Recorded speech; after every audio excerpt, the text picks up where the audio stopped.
Good morning dear student. कैसे हैं आप लोग? आशा करते हैं कि आप लोग सब ठीक होंगे। आप लोग नोट्स बनाते रहिएगा। आज चैप्टर 2 पढ़ेंगे हम लोग। पृथ्वी की बदलता स्वरूप, प्रक्रियाएं। स्थल मिट्टी और सेलों चट्टान से मिलकर बना है। यह पृथ्वी के भूपटल का सबसे ऊपरी कठोर आवरण है। यह महाद्वीप और द्वीप बनाता है। पृथ्वी का धरातल नियंत्रण परिवर्तन का विषय है। पृथ्वी के धरातल पर नियंत्रण परिवर्तन होते रहते हैं। मनुष्य भी पृथ्वी के धरातल पर निश्चित परिवर्तन करने में महत्वपूर्ण भूमिका निभाता है। ये परिवर्तन प्रकृति में बाह्य रूप से अधिक या कम होते हैं। ये परिवर्तन भूपट्टी के नीचे ज्वालामुखी क्रिया और भूकंप के कारण सेलों के स्तरों में वलन या भरकसन पड़ने से होते हैं। अपक्षय, अपरदन अथवा अन्य मानवीय प्रक्रियाएं पृथ्वी के धरातल का रूप बदलने में महत्वपूर्ण भूमिका निभाती हैं। कार्मिक परिवर्तन के कारक जैसे बहता हुआ जल, पवन, उद्गम स्थल और लहरें भू धरातल को सर्वदा एक स्तर पर लाने का प्रयत्न करते हैं। यह जानना रुचिकर होगा कि जलवायु इन कारकों को भी प्रभावित करती है। जल, पौधे और पशु एक विशेष क्षेत्र में अपक्षय और अपरदन की गति और उसके प्रारूप को प्रभावित करते हैं। बाह्य प्रक्रियाएं, वे प्राकृतिक प्रक्रियाएं जो पृथ्वी के धरातल पर धीरे धीरे अपना स्थान ग्रहण कर लेती हैं, बाह्य प्रक्रिया कहलाती है। अपक्षय, पर अपरदन और निपैशन बाह्य प्रक्रियाएं हैं। भूधरातल के सबसे ऊपरी भाग पर रेत और मिट्टी को छोड़कर वह स्थान नंगी चट्टानों से भरा हुआ दिखाई देता है। मौलिक रूप से चट्टानें पिघलने हुई मैग्मा से बनी थी जो पृथ्वी के अंदर से फटा था। पृथ्वी की शक्तिशाली गतिविधियां ऊपरी धरातल से कुछ चट्टानों को ऊपर की ओर उछालती हैं, जहां वे जलवायु प्रभाव से सुरक्षित होती हैं। वह प्रक्रिया जिससे चट्टानें टूट फूट कर छोटे छोटे कणों में विभक्त हो जाती हैं, अपक्षय कहलाती हैं। चट्टानों का या अपक्षय या विघटन भौतिक या रासायनिक कारणों का स्थान ले लेता है। चट्टानें जैसे ही मौसम के प्रभाव में आती हैं, अपक्षय प्रक्रिया प्रारंभ हो जाती है। जब चट्टानें सूर्य के अधिक ताप के कारण गर्म होती है तो वे चटक जाती हैं। जब वह प्रक्रिया हजारों वर्ष तक चलती है तो बड़ी बड़ी चट्टानें छोटे छोटे टुकड़ों में बदल जाती हैं। आपने देखा होगा कि किसी चट्टान की चिकनी और नई सतह की मिट्टी या कंक्रीट की बाहरी परत के बदलने या टूटने के बाद वह खुरदरी या दरारों वाली हो जाती है। चट्टानों की इन दरारों में सर्दियों में जल बर्फ रूप में जम जाता है और फैल जाता है। यह दबाव प्रायः चिपकी चट्टानों में होता है, इसलिए स्थल कृतियों के लिए अनेक कारक उत्तरदायी हैं। अपक्षय क्रियाएं को प्रभावित करने वाला कारक ताप और दाब में परिवर्तन, जल की प्रक्रियाएं, धूरी भूरी आयु, पशु और जंतु, पेड़ पौधे की जड़ें। एक बड़ी संख्या में प्राकृतिक कारक पृथ्वी भूपटल पर उच्चावच उन्नयन में अंतर को घटाने की दिशा में कार्य करते हैं। पहली अवस्था में चट्टानें विघटित होती हैं और दूसरी अवस्था में जल गतिशील हिम, पवन या गुरुत्वाकर्षण जैसे प्राकृतिक वाहक चट्टानों के इस अपक्षय पदार्थ को अपने मूल स्थान से हटाकर किसी अन्य स्थान पर निक्षेपित कर देते हैं। ये प्राकृतिक वाहक मृदा की ऊपरी परत को एक स्थान से दूसरे स्थान पर स्थानांतरित करने के लिए भी उत्तरदायी हैं। यह मृदा अपरदन है। इस प्रकार अपक्षित कणों को एक स्थान से दूसरे स्थान पर उठाकर ले जाने की क्रिया को अपरदन कहते हैं। अपक्षय और अपरदन लगभग सभी स्थानों पर और हर समय होता है। कभी कभी अपरदन की प्रक्रियाएं धीमी और कभी अधिक तेज होती हैं। जलवायु अथवा पर्यावरण में परिवर्तन के कारण उसकी क्रिया की गति में अंतर हो सकता है।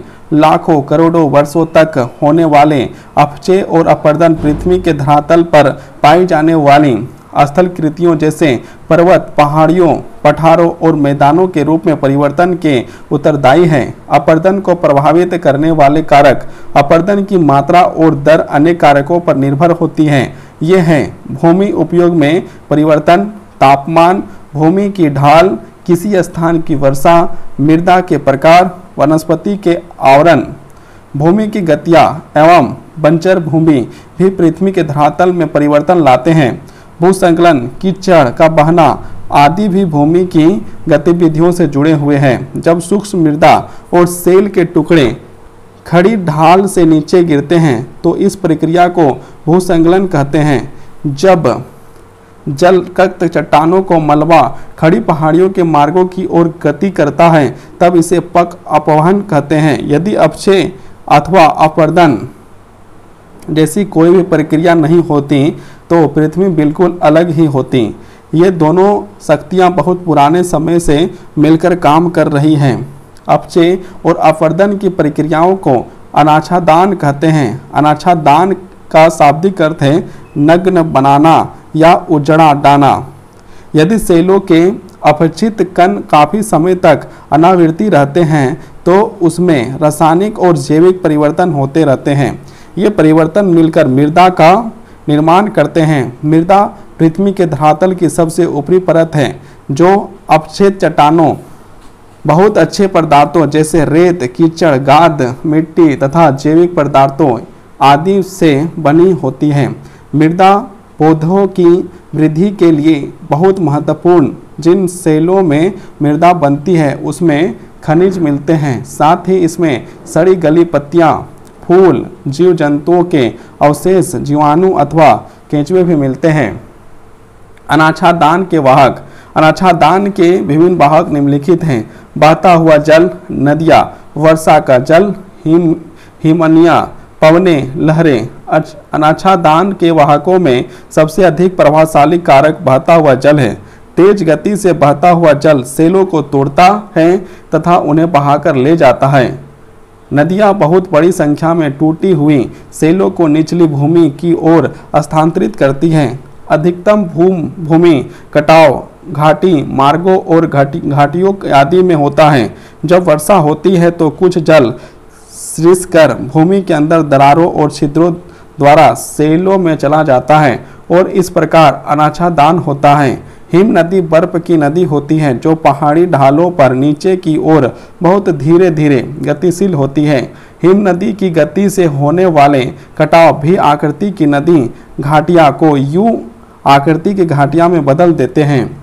मरुस्थलीय क्षेत्रों में पवनें धरातल सूक्ष्म धूल कणों को रेत बहुत आसानी से उड़ा सकती है। लहरों की क्रियाएं तटीय क्षेत्रों के अपरदन का कारण है। ये छोटे छोटे टुकड़े या कण तटीय भागों में जमा हो जाते हैं या लहरों द्वारा बहाकर समुद्र की तलहटी में ले जाए जाते हैं। भूधरातल के परिवर्तन में मनुष्य की भूमिका। मनुष्य भूधरातल में परिवर्तन के लिए एक नहीं अनेक प्रकार के उत्तरदायी हैं।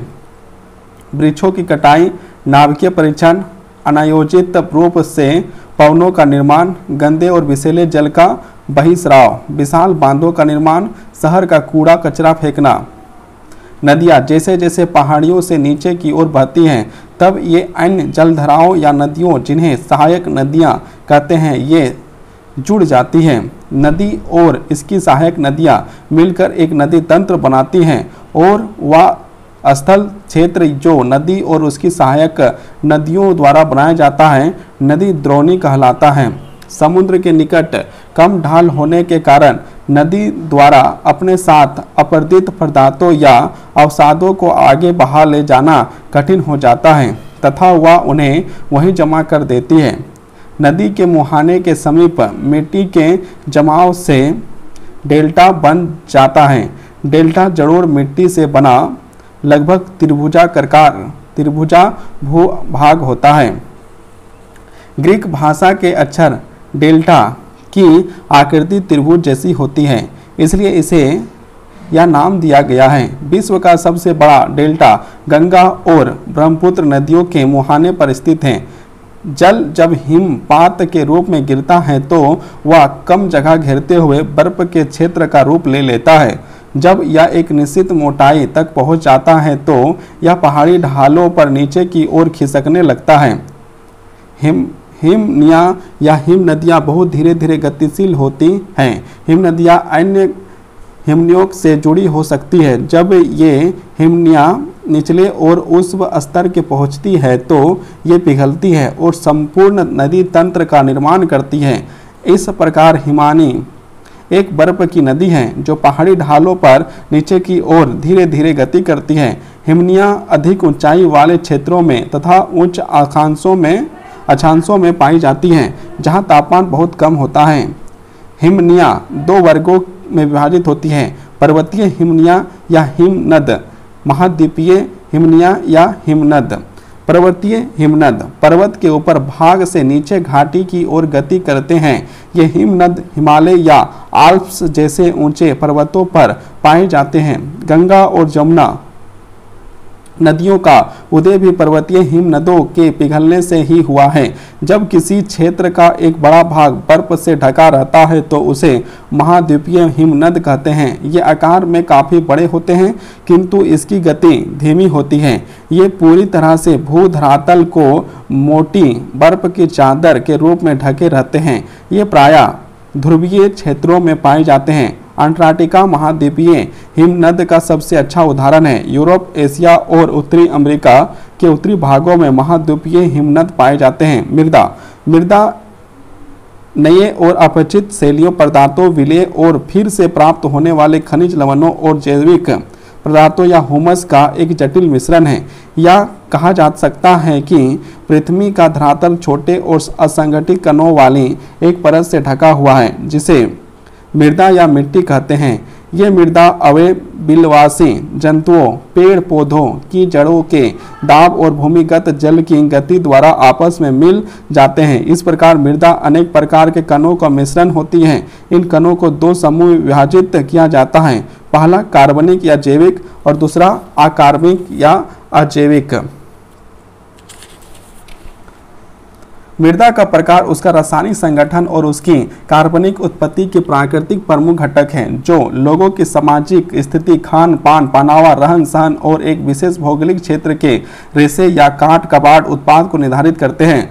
मृदा में जैविक पदार्थ पेड़ पौधों और इसके अवशेषों जीवाणुओं से आते हैं। अधिकांश जैविक पदार्थ मृदा में पेड़ पौधों से आता है। समय के साथ साथ यही जैविक पदार्थ जीवाणुओं क्रिया द्वारा गहरे रंग के पदार्थ अर्थात हुमस में बदल जाता है। हुमस पेड़ पौधों की वृद्धि के लिए उपयोगी पोषक तत्व प्रदान करता है।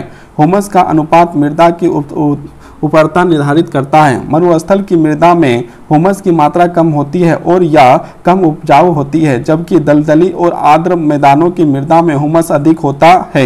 गर्म जलवायु जैविक पदार्थों के क्षय को बढ़ावा देती है और मृदा घनी होती है। ठंडी जलवायु कम अपक्षेद उत्पन्न करने वाली होती है और मृदा हल्की होती है। अजैविक पदार्थों में अपक्षित सेलों के छोटे छोटे टुकड़े रेत, गाद, मिट्टी और धूल आदि होते हैं। सेल या चट्टानें भिन्न भिन्न आकार की होती हैं। ये बड़े आकार के कंकड़ और या बजरी या छोटे आकार के बालू कहलाती है। मृदा का निर्माण एक धीमी प्रक्रिया है। जब भौतिक और जैविक बल एक साथ संपर्क में आकर कार्य करते हैं तो चट्टानों का विघटन हो जाता है। अनेक चट्टानों का खनिज पदार्थ होते हैं जो कि जल की क्रिया करते हैं। चट्टानों के बड़े भाग अपचित होते हैं या अपचित पदार्थ वायु या जल द्वारा अपने मूल स्थान से हटाकर किसी अन्य स्थान पर निपेक्षित कर दिया जाता है। इस प्रकार बनी मृदा को वाहित मृदा कहते हैं। इसके विपरीत अवशिष्ट मृदा वह मृदा है जो अपने मूल स्थान पर ही मृदा के रूप में बदल जाता है। नम क्षेत्रों में मृदा का निर्माण अपेक्षाकृत कम समय में लगता है, जबकि शुष्क क्षेत्रों में अधिक समय लगता है। चट्टानों से मृदा की 2.5 सेंटीमीटर की परत के निर्माण के कुछ हजार वर्ष का समय लगता है। मृदा के निर्माण के लिए उत्तरदायी कारक जनक सेल, जलवायु, पदार्थ और जंतु, किसी स्थान के विशेष आकृति या उन्नयन, समय व्यतीत होने के साथ साथ अपक्षय भी होता रहता है तथा मृदा के निर्माण की प्रक्रिया चलती रहती है। कालांतर में मृदा परतों के रूप में विकसित होती है। इन क्षेत्रीय परतों को मृदा स्तर कहते हैं। जिन सेलों में मृदा बनती है उन्हें जनक सेल कहा जाता है। विभिन्न प्रकार की मृदा के लिए उत्तरदायी कारक जनक सेल की प्रकृति, वनस्पति आकार का प्रकार, जलवायु परिवर्तन, भूमि का ढलाव, अन्य प्राकृतिक कारक। भारत में 6 प्रकार की मृदाएं होती हैं।